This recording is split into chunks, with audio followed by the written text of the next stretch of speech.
Welcome to my American History Notes, where I discuss with you things I've learned about American history, conclusions I've drawn. You might not agree with my conclusions.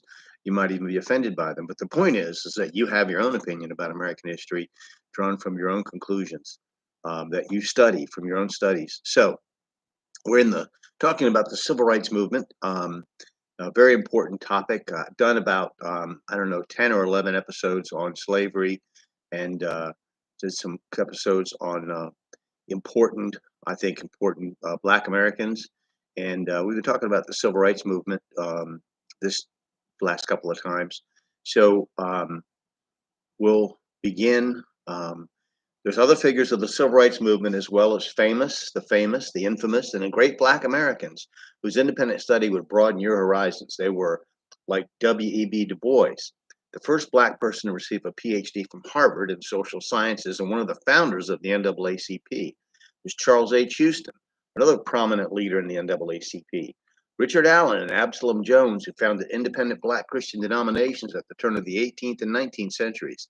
Black educator Prince Hall, abolitionist Samuel E. Cornish and John Russwurm, pamphleteer David Walker, slave rebel Nat Turner, the Merchant Prince James Forten, Underground Railroad hero Harriet Tubman, Civil War Union Army major and Black nationalist Martin R. Delaney, abolitionist theologian Henry H. Garnett, freed slave and Christian speaker, abolitionist and feminist, Sojourner Truth, astronomer and inventor Benjamin Banneker, Boston Massacre victim Crispus Attucks, writer Paul Laurence Dunbar, poet Phillis Wheatley, Black Reconstructionist politician P.B.S. Pinchback, Du Bois's enemy, radical Black nationalist P.B.S. Pinchback, Du Bois's enemy, radical Black nationalist Marcus Garvey, Muslim Malcolm X.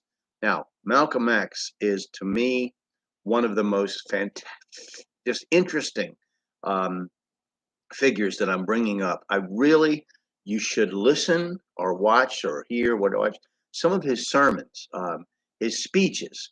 The Bullet or the Ballot is an incredible speech. Now, he's going to be angry. He is not a communist. Now, at one time he said he was a communist.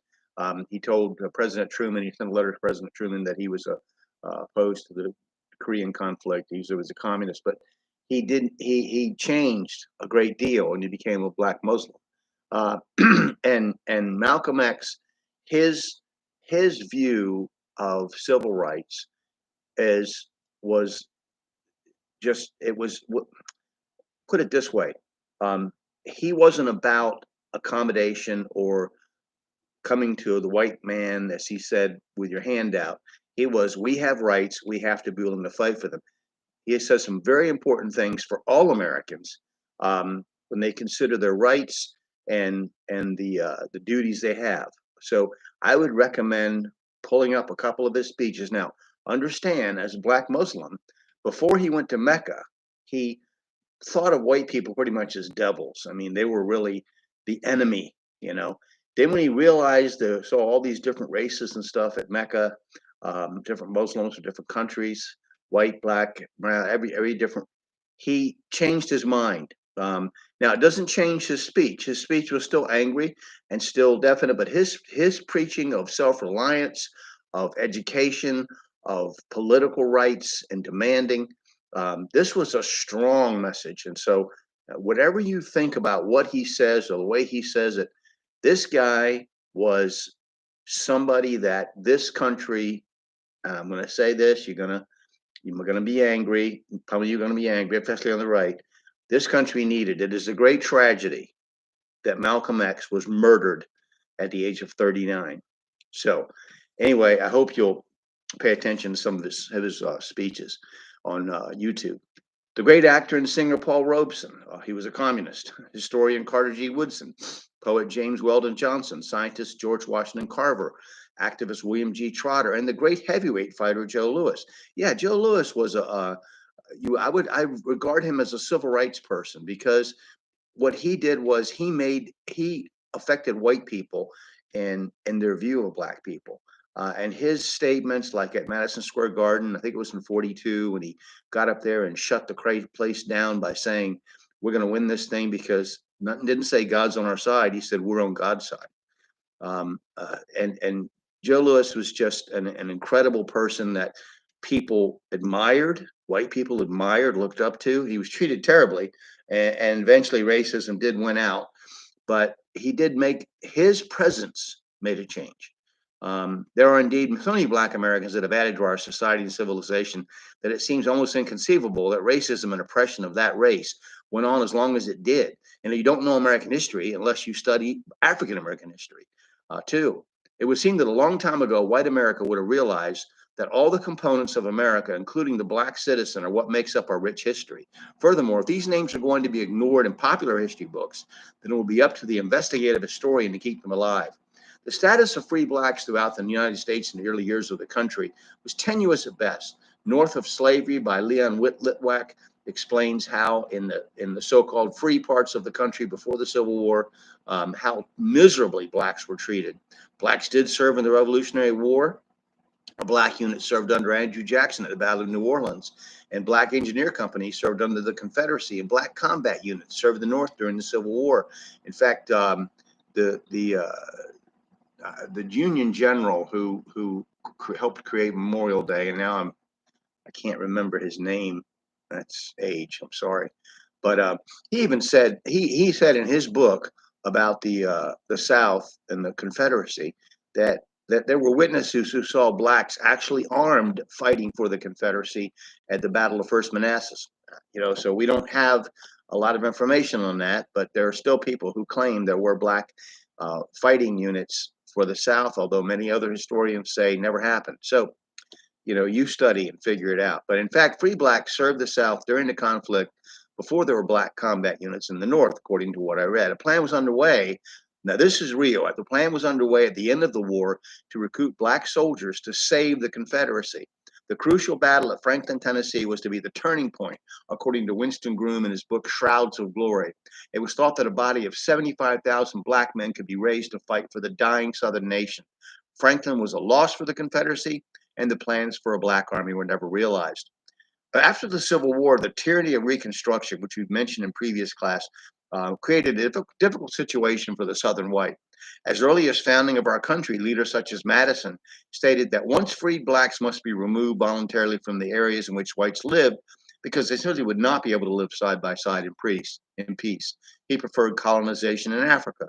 The modern country of Liberia was a former colony of the USA, instituted for sending freed slaves back to Africa. It was also thought that an area of the vast western domain of the U.S. could have been used for removing Blacks from white territory. Whites accused the lifestyles of the free Black, a lot of prejudice. They accused them of being criminals and immoral, used that as an excuse. People that had been recently been slaves and are shunned without any integration in society. Anyway, the failure, excuse me, the failure after Reconstruction of white leadership to help the former slaves form the level of civilization under which they labored to the level of civilization most becoming to a free person will forever be a stain on American history.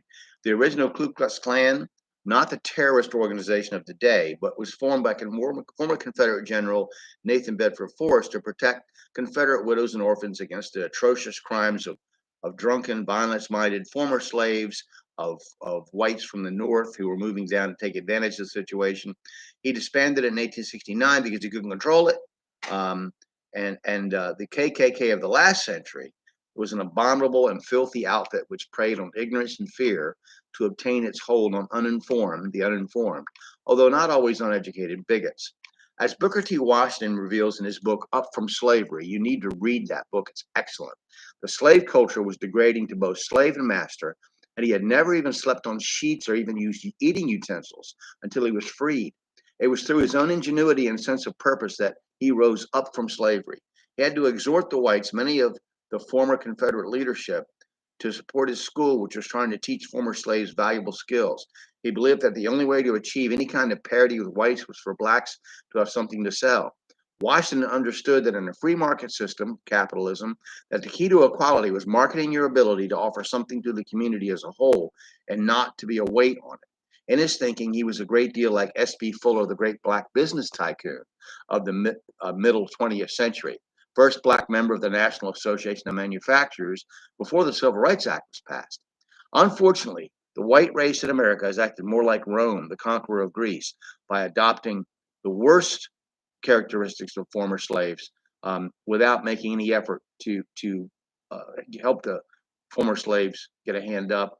And truthfully, it's like you dug a hole for someone, thrown them in the hole, then you toss them a shovel and say, dig your way out. It's absurd the way white people have turned their back on and pretended nothing happened. It's just really ridiculous. But also you gotta think in terms of communism, the communist method of equal equity and equal outcomes other than equal opportunity is works against the civil rights movement, works against the preaching of people like Malcolm X, who wanted self-reliance and independence and to stand and defend your rights by any means necessary. And that's an important for all of us to understand. I really think Malcolm X had some good messages. Now, the next time I speak to you, I'm going to talk about some individual laws. I'm not going to get into the states and blame this state or that state was backwards or whatever, but I'm going to get into some individual laws that are listed and well known about exactly what kind of legal discrimination that Black people were facing. And we're talking about Jim Crow laws. I've drawn these from historic websites and documents, and I'm going to read some of them, and they're pretty astounding. Think about it if you were in that situation. You're white. Think about if you were in that situation if you're white. What would you do? How would you respond to living in a world with the laws around you that you had to live by? That I'm going to read next time. Just absolutely, I would not make a good Black person because I would have been furious and probably very hostile. So in any event, I hope that you'll study the civil rights movement and stick with me for the next session as we go into Jim Crow laws. And thank you.